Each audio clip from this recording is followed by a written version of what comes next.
Next issue, the border.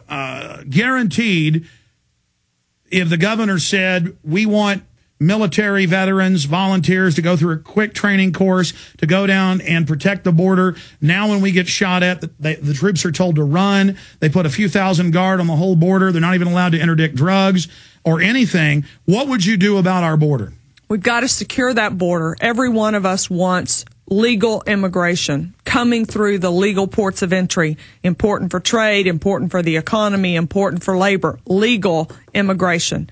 Working with local law enforcement, getting down on the border. Spent some time in Hudspeth County just last week talking with the sheriff's department there. You know, they've got one legal port of entry in that county, 96 miles of border with Mexico, one legal port of entry, 9 bridges over the river maintained by the International Boundary Commission.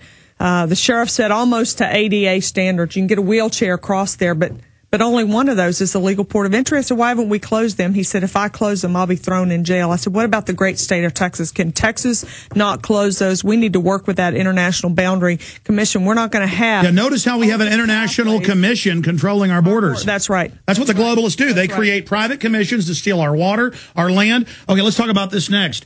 Premises ID, animal ID, a federal regulation, but not a law.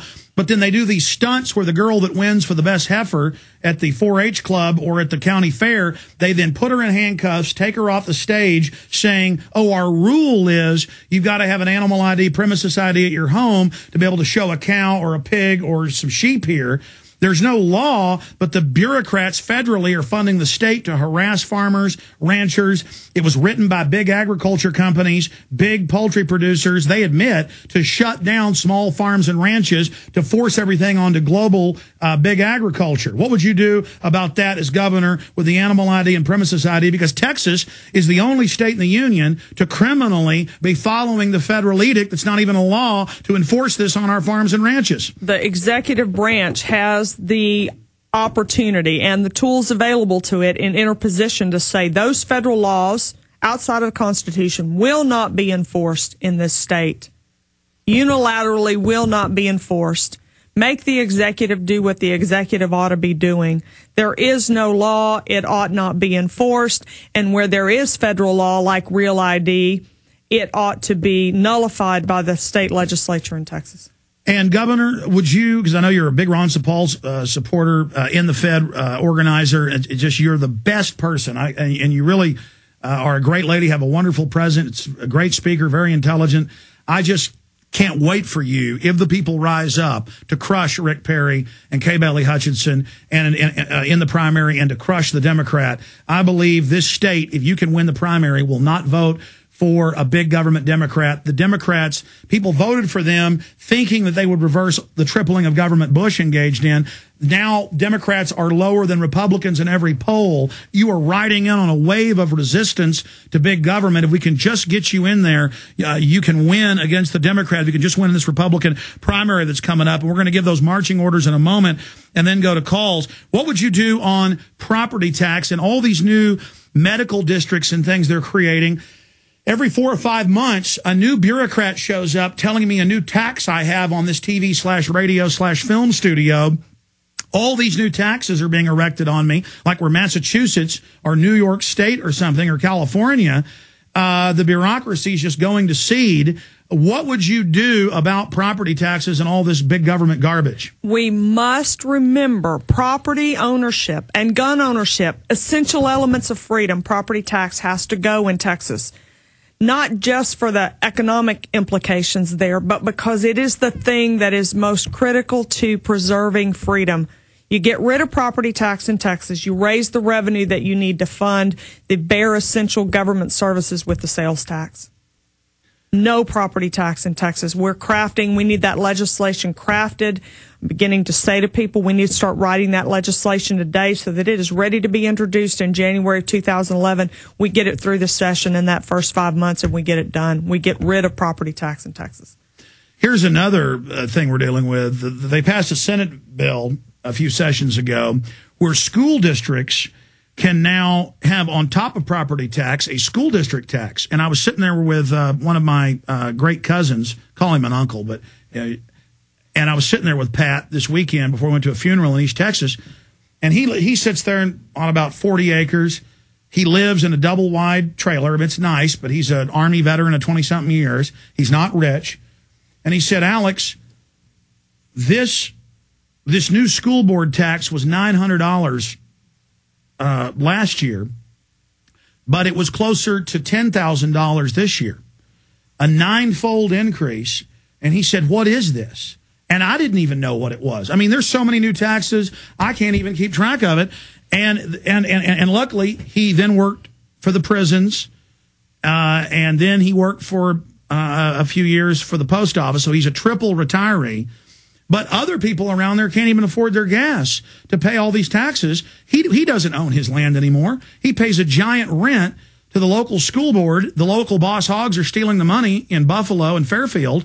I mean, when is this going to end? We're all tenants, aren't we? Yes. Tenants in our own homes. You get rid of property tax in Texas. You restore true private property ownership.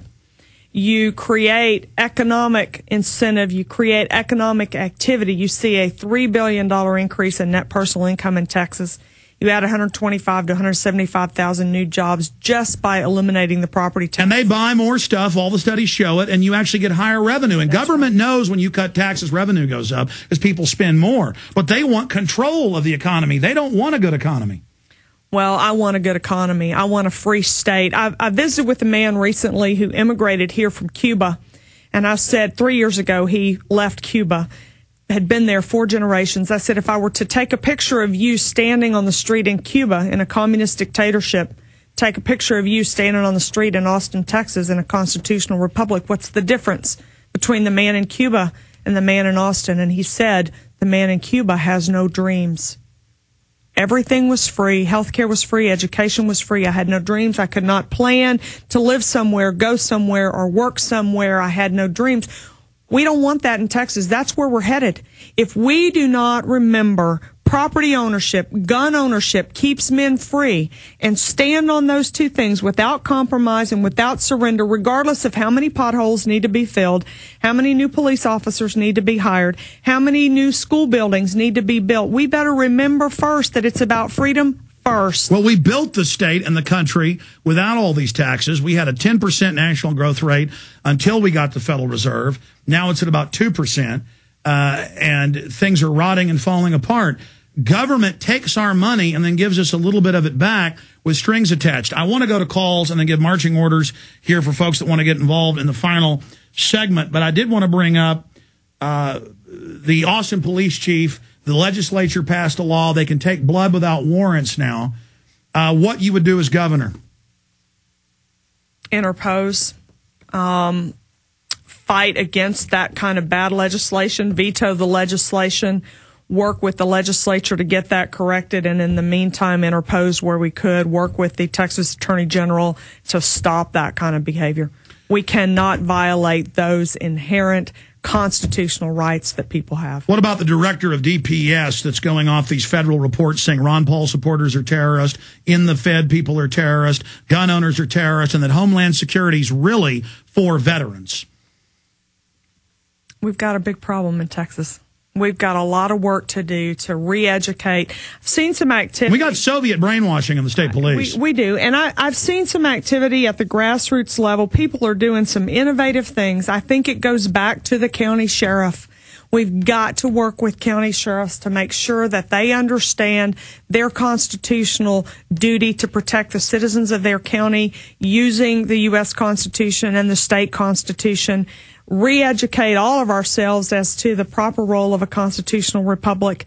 Grassroots activists can help with that. Get in there, talk to your county sheriff, help them understand. Maybe share Sheriff Mac's book with your county sheriff. Get that dialogue going. Let's put county sheriffs back in charge of law enforcement and not have either a federal military police state or a state police. And by the way, the Viper teams nationwide are now setting up checkpoints on bridges, checkpoints out in the countryside, border checkpoints 100 miles in. I mean, they admit they want to put metal detectors in malls. They want to turn all of the U.S. into a giant prison. They want parents to have a license to have children. That's being discussed by the bureaucrats. I mean, the government is run by a bunch of control freaks. Let's go to some phone calls.